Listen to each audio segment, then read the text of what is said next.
Bonjour, je suis le docteur Alaudet et on m'a demandé de vous parler des médecines alternatives. Mais médecines alternatives, pourquoi? Pour la prise en charge de la douleur dans le cadre de l'insuffisance rénale et, entre autres, de la dialyse. Rappel, qu'est-ce que c'est que la douleur? La définition de l'OMS, c'est que la douleur est une expérience sensorielle et émotionnelle désagréable associée à une lésion tissulaire réelle ou potentielle ou décrite en termes d'une telle lésion. La douleur se produit comment? Il y a d'abord une stimulation intense qui va être intégrée dans trois composantes. Une composante comportementale qui va aboutir à créer un réflexe pour lutter contre cette douleur, créer un évitement. Je me suis brûlé, je retire la main. Également aussi une composante cognitive qui va introduire justement une mémorisation. C'est parce que je me suis brûlé que je retire la main et que ce réflexe a pu être créé. Également aussi une composante sensoridiscriminative. C'est là-dessus que vont pouvoir agir, par exemple, les médicaments, que ce soit par voie générale ou un traitement local, ou comme une forme de traitement qu'on appelle la stimulation, dont on parlera un peu plus tard. Et enfin, une composante aussi affective, émotionnelle, et on va pouvoir travailler dessus par les thérapies, l'hypnose, la méditation, la relaxation. Et donc, lutter contre la douleur, c'est agir au niveau de ces quatre composantes. La douleur, il faut la prendre en charge, car elle rend plus vulnérables les personnes fragilisées par la maladie, et elle peut être source d'incapacité et de handicap. C'est donc une lutte contre la douleur qui est une attente légitime de toute personne, qui est d'ailleurs inscrite dans la loi. Et dans tous les établissements de santé, se sont créés ce que vous avez peut-être entendu, créer ce qu'on appelle des CLUD, des comités de lutte contre la douleur. Dans le cadre de l'insuffisance rénale, tant qu'on est à un stade non avancé de la fonction rénale, quand on est jusqu'à encore un stade 3, on peut traiter la douleur, je dirais, comme le reste des personnes de la population générale. Par contre, quand la fonction rénale se dégrade, stade 4, stade 5 et dialyse, ça devient plus compliqué. Car on n'a pas toutes les données pharmacocinétiques qui auraient pu être étudiées pour les patients dialysés, car par rapport à la population générale, ça ne représente pas une grande population. Il y a aussi risque d'apparition d'effets secondaires. Pour tous ces médicaments qui sont à élimination rénale, il y a un risque d'accumulation et donc d'effets secondaires. On n'a pas toujours les protocoles de prise en charge adaptés. Et ensuite, les médecins sont là pour prescrire, mais ce sont les infirmières qui se retrouvent en première ligne face aux patients qui souffrent pendant la séance de dialyse ou en consultation. Comment est-ce que l'on peut faire pour les soulager? Il y a les trois paliers des médicaments antalgiques. C'est utilisé. Mais est-ce que c'est parfois suffisant? Le palier 1, c'est le plus connu, c'est le paracétamol. Mais est-ce qu'il arrive à soulager toutes les douleurs? C'est quand même pour des douleurs d'intensité modérée. Il y a les médicaments de palier 2, morphinique faible. Le chef de file, c'est le tramadol. Mais quand on est avec une insuffisance rénale évoluée, la limite entre effet secondaire et efficacité est assez étroite et ce n'est pas toujours très bien supporté. Ensuite, après, il y a les paliers 3, les morphiniques, et la plupart sont à élimination rénale. Et quand on est à un stade de la dialyse, si le médicament est aussi éliminé à l'occasion de la séance de dialyse, on augmente la posologie. Mais si on augmente la posologie, le patient est débranché. Et on risque à ce moment-là d'avoir des effets secondaires. Donc, ces médicaments, il faut s'appuyer dessus quand on en a besoin. Mais est-ce que l'on peut faire aussi différemment pour aider et soulager les patients? Être efficace, peu onéreux et sans effets secondaires. Il y a des traitements non médicamenteux. Vous voyez une liste, elle n'est pas exhaustive. Il y a encore d'autres moyens. Mais un moyen simple, chez les personnes qui ont des douleurs au niveau du rachis, au niveau de l'épaule, aller chez le kiné, c'est très important et ça peut être fait. Certains centres ont pas vu passer des accords pour qu'il y ait des kinés qui interviennent pendant les séances de dialyse. L'ostéopathie aussi est une autre solution. Il y a le spray au froid que les sportifs utilisent et qu'on peut utiliser également dans les centres de dialyse. Un patient qui a oublié de mettre ses patchs d'EMLA avant de ponctionner la fistule, il a peur d'avoir mal. Le problème après, c'est qu'entre l'angoisse et la douleur, où est la douleur, où est l'angoisse? Si on arrive à pouvoir le soulager et que la ponction se passe bien, la dialyse se passera mieux. On peut faire appel aux ergothérapeutes, on peut faire appel aussi, c'est toujours important, aux psychologues. C'est pour ça que dans la plupart des centres, on voit apparaître maintenant aussi les psychologues, alors que la diététicienne était là depuis longtemps, les psychologues sont là aussi, et pas seulement en dehors des centres de dialyse. Donc le TENS, la neurostimulation transcutanée, la physiothérapie, certains peuvent utiliser l'acupuncture, l'hypnose, la réflexologie plantaire, les fleurs de Bach, que j'avais découvert récemment à l'occasion d'un interclude sur les échanges sur la prise en charge de la douleur, une nouvelle méthode aussi qui s'appelle la RESC, qui s'appelle la résonance énergétique par stimulation cutanée, qui s'approche un peu aussi de la médecine chinoise, comme la réflexologie plantaire d'ailleurs, et qui est un moyen de soulager les patients, qui permet de pouvoir les détendre, d'améliorer les patients, et que leur séance de dialyse se passe mieux. On a aussi l'expérience d'un centre, notamment à Saint-Étienne, qui, suite à un don, a pu faire intervenir dans le centre un art thérapeute pendant 6 mois. Et ça avait permis de pouvoir améliorer l'état des patients, avec notamment certains patients qui n'osaient pas s'exprimer, et via, en fait, de la création, de pouvoir utiliser des dessins, de pouvoir utiliser de la pâte à modeler ou d'autres moyens, il a pu s'exprimer et mieux vivre en tout cas ces séances de dialyse. Donc les moyens sont multiples. Je ne vais pas pouvoir tous vous les détailler, je vais pouvoir vous en parler de ceux, en tout cas, dont j'ai pu voir l'efficacité. Le TENS, c'est à la limite un petit peu, je dirais, malgré tout, entre la médecine et les médecines, je veux dire, alternatives. Ce n'est pas vraiment une médecine alternative. C'est souvent proposé notamment par les équipes de prise en charge de la douleur. Mais c'est un moyen que les patients peuvent s'approprier très facilement. C'est le cas notamment dans les douleurs de neuropathie, comme les diabétiques ou les insuffisants rénaux. Et donc le TENS, c'est une méthode de traitement de la douleur qui utilise les propriétés antalgiques de certains courants électriques appliqués à travers la peau par des électrodes de surface. C'est un petit appareil, un boîtier qui est un peu plus gros qu'un paquet de cigarettes, et c'est un stimulateur portable miniaturisé qui offre au patient une complète autonomie dans l'application de son traitement.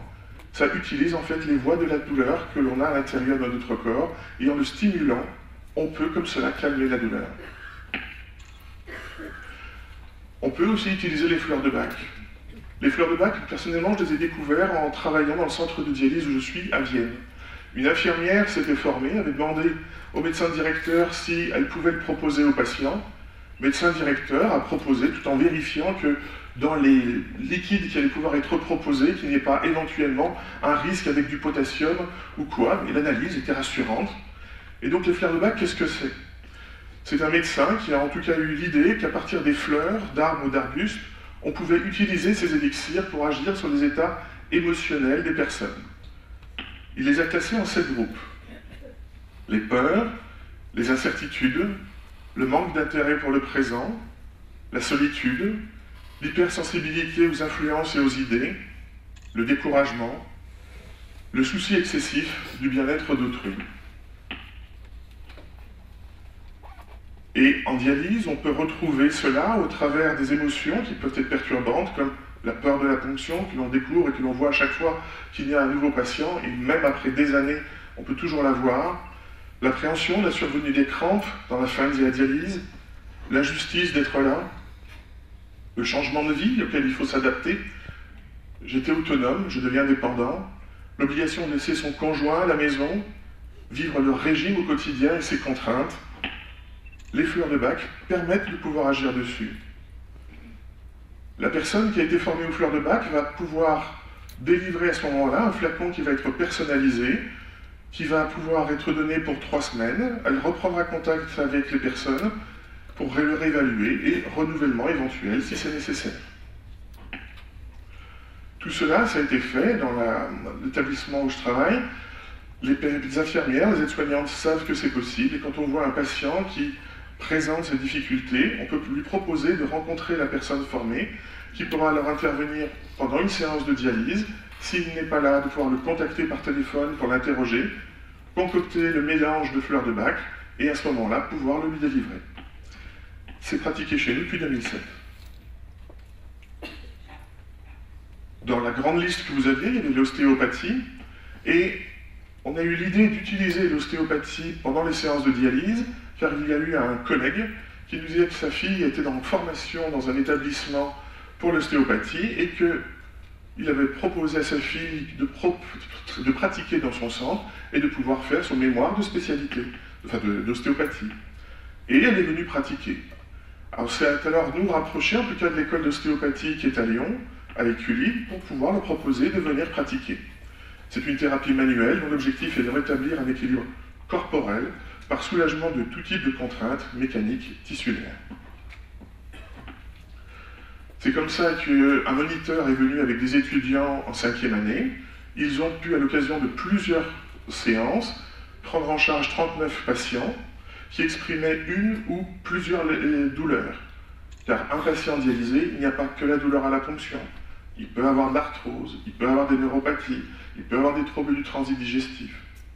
Et donc, ces douleurs étaient, dans la plupart des cas, d'origine ostéo-articulaire, 33 des patients sur 39. Les topographies de ces douleurs, les plus fréquentes, cervicales, scapulaires et les membres inférieurs. Et les patients ont pu bénéficier de 2 séances et on a pu évaluer ce que cela donnait. Les patients qui étaient pris en charge, que ce soit Vénissieux, Uri, enfin dans différents centres où on était, étaient très satisfaits que ça puisse être fait pendant la séance de dialyse. Ne pas avoir besoin de retourner encore ailleurs. 62% d'entre eux ont retrouvé une amélioration de la douleur après ces 2 séances. L'amélioration aussi de la séance était retrouvée chez un patient sur 2, dans le sens que, n'ayant plus mal ou ayant moins mal, la tolérance de la séance de dialyse était facilitée. Est-ce qu'ils souhaitaient qu'on puisse recommencer? Oui. Mais après, c'est la difficulté de tout partenariat, c'est réussir à les faire revenir régulièrement, et il faut qu'on revoie avec eux comment faire pour qu'ils puissent le faire. Mais ça fait 3 ans en tout cas qu'ils viennent. Une autre formation qui a pu être faite avec du personnel de Calidial, mais qu'on retrouve aussi formé avec d'autres établissements, c'est ce que l'on appelle le toucher-massage, ce ne sont pas du coup donc un kinésithérapeute qui va intervenir. Le toucher-massage, c'est une intention bienveillante qui prend forme grâce au toucher sur toute ou partie du corps et qui invite à détendre, relaxer ou procurer un bien-être. Le bénéfice physique du toucher-massage, c'est apaisement de la sensibilité, relâchement des fibres musculaires, amélioration de la circulation sanguine et lymphatique, et une action relaxante. On pourrait avoir avec cela une baisse de la tension artérielle, régulation des éliminations intestinales et rénales. Dans la pratique, ça peut être fait pendant la séance de dialyse, ça peut aussi être pratiqué chez quelqu'un qui sort du lit au bout de 4 heures pour pouvoir l'aider à être mieux. C'est comme ça qu'ils ont été formés, ce qu'on appelle le toucher-massage, massage minute. Ça dure 1 minute, c'est le moment de sortir du lit, c'est avec des frictions, notamment au niveau du dos, rapide, réalisable dans différentes circonstances. Et elle le pratique dans ce moment-là pour pouvoir permettre au sortir du lit de pouvoir se sentir mieux. Le massage peut aussi être associé avec les huiles essentielles, pour le bien-être, avec des mouvements amples aussi et superficiels. Et donc les différentes personnes qui ont été formées ont proposé à des patients douloureux ou anxieux de pouvoir intervenir pour des douleurs au niveau de la tête, les céphalées, le dos, les mains, les jambes et les pieds. Par cela, ils proposaient de pouvoir soulager la douleur, l'anxiété, améliorer la ponction de la fistule en début de séance, la prévention des crampes en fin de séance, voir si on pouvait améliorer l'état de fatigue après les séances et aider les patients à tenir jusqu'au bout des 4 heures contre l'impatience qui survient à partir de la 2e heure, ou surtout quand les voisins commencent à être débranchés et qu'il faut encore être là. Et en ayant du temps à pouvoir leur consacrer, d'arriver jusqu'au bout. Ce qui avait pu être retrouvé, c'est que finalement, la fatigue, ça n'a pas retrouvé grand-chose. En tout cas, je veux dire, il y en avait la moitié qui a retrouvé une amélioration. Par contre, l'effet positif était retrouvé chez tous, en tout cas pour la douleur. Ils étaient tous soulagés. Après, la douleur ne disparaissait pas forcément. Mais pendant la séance de dialyse, avec ce toucher-massage, ils étaient améliorés. L'anxiété était également aussi améliorée. Le stress également. Ce qui fait qu'après avoir eu une première année avec 12 personnes qui étaient formées, il y en a eu une autre qui a été reformée 2 ans plus tard avec 12 personnes. Et je sais que dans un centre pas très loin à Saint-Étienne, ils en sont pas loin d'avoir formé en tout cas plus de 30 personnes pour qu'il y ait toujours des personnes formées au toucher massage, présentes pendant les séances de dialyse, pour pouvoir le proposer aux patients. Une technique aussi qui est très à la mode, on le voit, je veux dire, c'était pas très loin, il y a 15 jours sur Arte, il y avait le pouvoir de l'hypnose, vous le retrouvez dans les journaux. L'hypnose est un moyen qu'on peut utiliser en analgésie.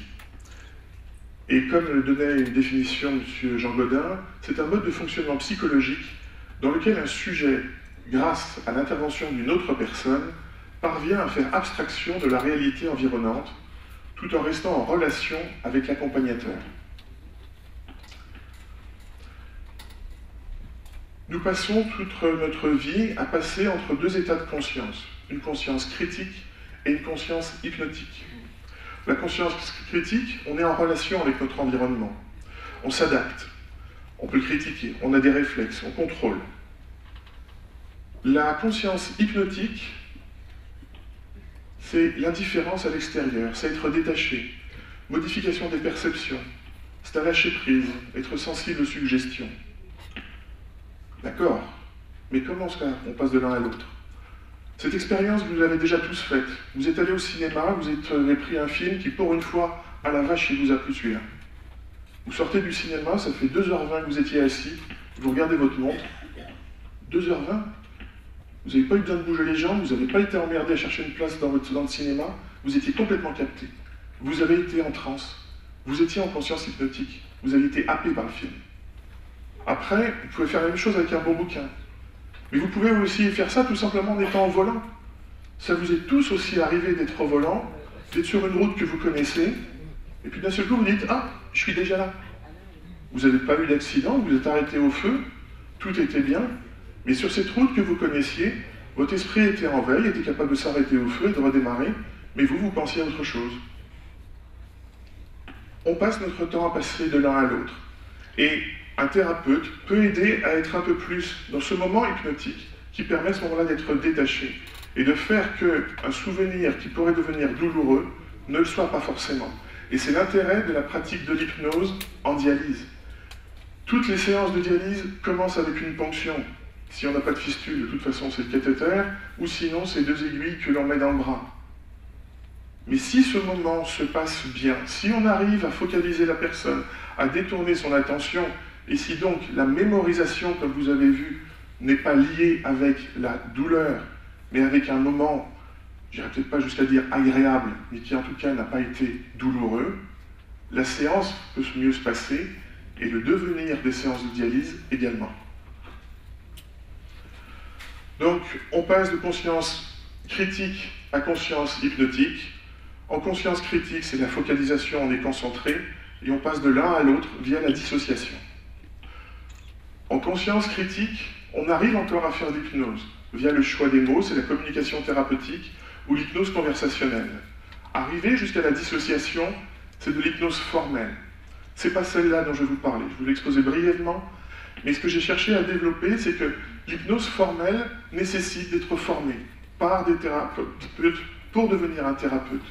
L'hypnose conversationnelle, c'est apprendre à choisir les mots pour pouvoir enlever les mots qui font peur, enlever les mots qui font mal et permettre d'améliorer ces moments-là. Donc l'hypnose formelle, c'est un patient formé. Mise en transe du patient avec une addiction, une dissociation, une phase de travail et il faut ramener le patient à la conscience. Mais ça n'a rien à voir avec ce que vous voyez avec les magiciens, hein. Beaucoup plus simple. Hein. Regardez ce que vous trouvez sur sur l'émission d'Arte. Pour pouvoir le faire, par contre, il faut qu'il y ait une relation de confiance, dite alliance, entre le patient et le thérapeute, avec recueil d'informations, recueil de données. Il faut un moment calme, demande du temps et de la disponibilité. Dans ces films, vous avez peut-être pu le voir fait dans des blocs opératoires, avec des anesthésistes qui le pratiquent. Le chirurgien, il chuchote avec son aide opératoire pour ne faire le moins de bruit possible. Et vous avez l'anesthésiste qui est à la tête et qui discute avec le patient pour pouvoir le mettre en hypnose. Ça fonctionne. Le problème de l'hypnose formelle, c'est que ça demande du temps. Or, un branchement en dialyse, ça se court en 2 minutes. Donc, mettre 15 minutes pour faire 2 minutes, est-ce qu'on ne peut pas faire autre chose? L'hypnose conversationnelle, choisir ses mots. Attention aux mots qui font peur, attention aux mots qui font mal. Attention aux phrases négatives. la bête phrase « Attention, j'y vais commencer.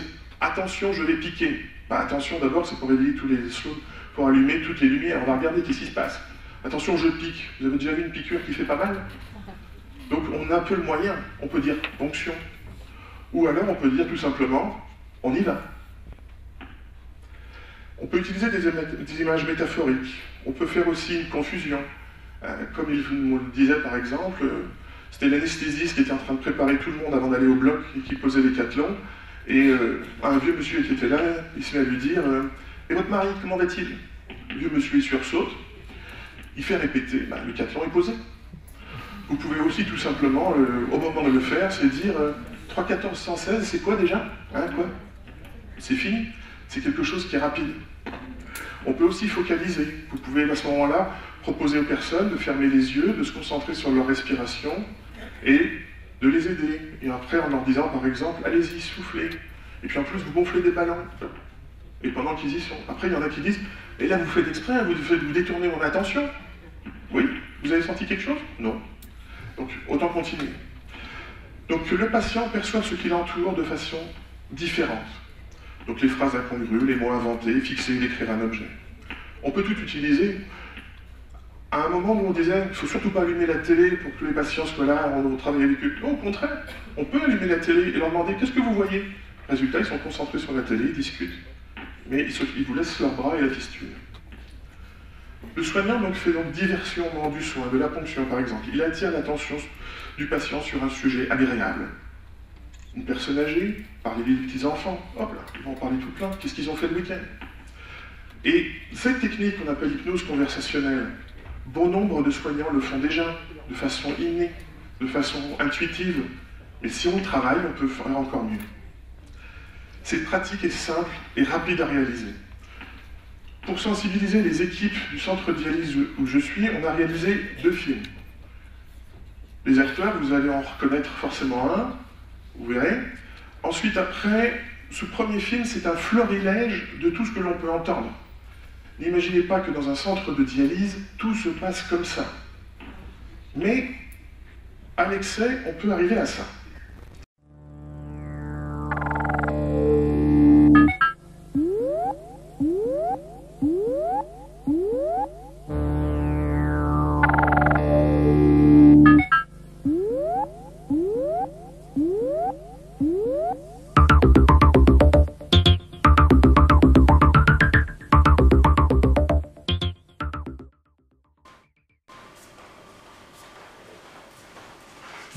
C'est trop tôt, vous êtes en avance, je vais vous demander de sortir.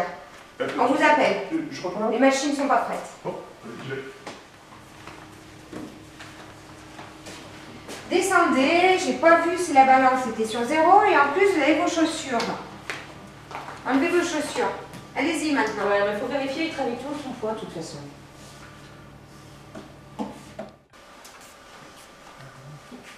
Excuse-moi, où est-ce que je suis? Vous êtes là, à la même place que d'habitude, là, ici, là, comme d'habitude. Merci. Vous n'oublierez pas de laver votre bras, s'il vous plaît. Ah oui, c'est vrai. Merci.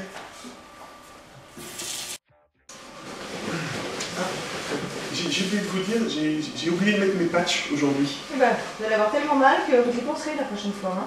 Ah bon? Moi, c'est toujours comme ça, j'oublie une fois, mais pas deux. Hein. Quand on a mal comme ça, on n'oublie pas. La prochaine fois, vous les mettrez. Vous verrez. Je peux avoir mon casque? Ah non, non, le casque c'est après. Là, l'infirmière va vous piquer. Il va falloir qu'elle vous indique à quel moment elle pique. Donc, pas pour l'instant. On verra tout à l'heure, monsieur. Chaque chose en son temps. D'accord. Oh là là, mais c'est pas possible. J'en ai marre de ces machines, j'en peux plus. C'est pas possible ça. Elle a été formée quoi? 2 jours dessus, moi je les connais pas. C'est des nouvelles en plus. Elles sont toutes pourries. Honnêtement, je pense que cette qualité, c'est atroce. Je sais plus comment est-ce qu'on branche avec. Je ferai avec, hein, c'est pas bien gênant. Mais là vraiment, c'est pas possible de travailler avec du matériel comme ça. Il n'y a rien qui fonctionne. Vous avez 4 kilos aujourd'hui, c'est beaucoup trop. Hein. Vous savez très bien que vous ne supportez pas plus que 3,5 kg. Donc là, c'est pas possible. C'est vraiment trop pour aujourd'hui. Mais il y a le week-end. Bah, vous avez tout gagné, vous n'aurez pas de collation. C'est pas possible. Pas de collation aujourd'hui. On est d'accord. Non, mais attendez. Ah bon? Faut... Pas de collation. Ouais. Dans le sud, peut-être. Ah, c'est bien. Avec Simon, d'accord, c'est génial. Ouais, mes filles, Hein? Ah bah moi je vais avec mes filles, ouais. Voilà, c'est bien, c'est bien. Et dans le sud, c'est où que tu vas? Oh, c'est Vernis, c'est en principe, hein, bien là-bas. C'est joli. Oh là là là là, tout ce bleu. Tu veux que je te fasse regarder tout de suite? Regarde. Allez. Il y a des hématomes de partout. La La fistule, dernière elle est super profonde. À chaque fois que je le pique, je le rate. De toute façon, à chaque fois, la dernière fois que j'ai vu en... J'ai mis 4. Hein, alors ça a été super douloureux. Elle est profonde, la fistule. Tu traverses des Détendez-vous, monsieur, un peu là. Moi, ça fait crac, crac, crac quand tu piques. Ça fait crac. Tu passes à travers le truc. Vous inquiétez pas, détendez-vous. Allez. Mais bon, il faut que je mette quand même des trucs comme ça. Tu vois quand même le calibre, hein. Je te dis, celui qui est à l'endroit, il est pas meilleur. Bon, allez, détendez-vous. Là, je fais pas de truc. Allez. Détendez-vous. Allez. Attention. Je pique.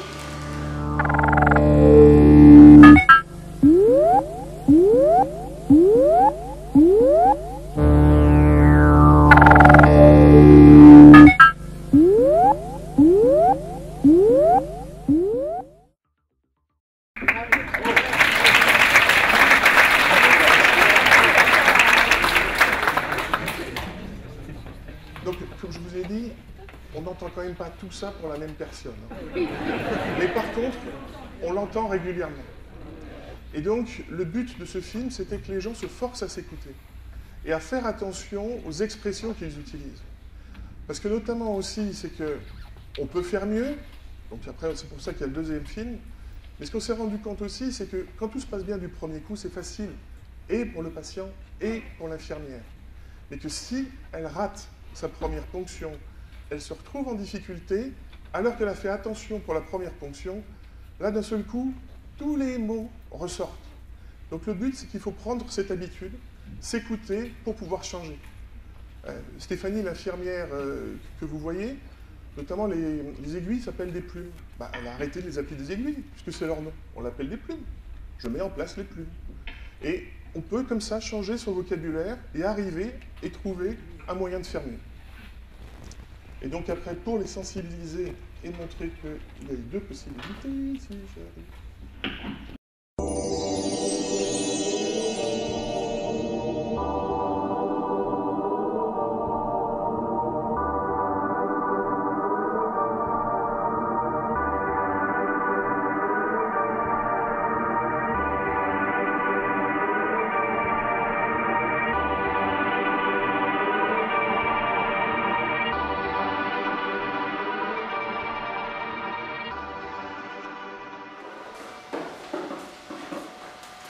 Bonjour, monsieur Patrick. Vous avez passé un bon week-end? Oh oui, excellent, tout s'est bien passé. Bon, bah super. Je vais vous libérer, je vais vous prendre vos affaires. Je vais vous demander de vous poser. Bon, bah super. Voilà. Vous êtes toujours à la même place? Vous irez vous laver le bras avant? Parfait. Voilà. Merci. À tout de suite. À tout de suite.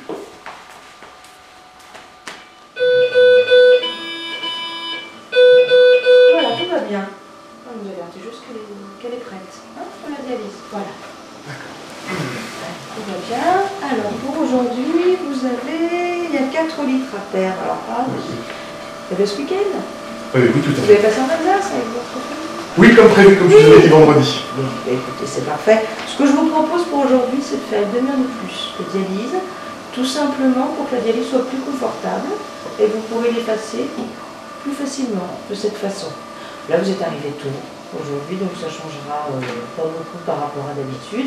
Et surtout, vous passerez une dialyse de bien meilleure qualité. Oui. Et pour le reste de la semaine, comme ça, toutes les autres dialyses se passeront très bien. D'accord? Oui, ça va, merci. Voilà, c'est tout, parfait. Excusez-moi, j'ai oublié de vous dire, j'ai oublié de mettre les patchs avant de venir. Rassurez-vous, il existe une bombe de froid et ça améliore la fonction. Donc, c'est bien. Stéphanie, tu veux que j'aille la chercher? Ce qu'on peut faire aussi pour aujourd'hui, c'est que je peux vous proposer la respiration. Hein, c'est une méthode qui vous permet de vous concentrer sur votre respiration pendant le temps où j'installe le matériel. Hein. Sachant qu'aujourd'hui Sylvie est là pour pouvoir faire le garrot. Donc vous êtes tout à fait libre de votre côté. de vous détendre par cette méthode. Ok, d'accord, volontiers. C'est parfait. Allez, c'est très bien. Voilà. Vous êtes bien confortablement installé, c'est bon? Voilà, c'est bien. Oui, je suis bien. Et vous allez respirer tranquillement. Voilà. C'est très bien. Tout tranquillement. Voilà. Et vous êtes bien. Et c'est parfait. Voilà. En soufflant. Très bien. Voilà. Est-ce que ça va? Tout va bien? Oui. Oui, ça va. Alors, le matériel est en place. On va pouvoir commencer la dialyse. Hein. Est-ce que ça va? Ça va? Prêt? Voilà, ça va. Très bien. Ouais, c'est bien passé.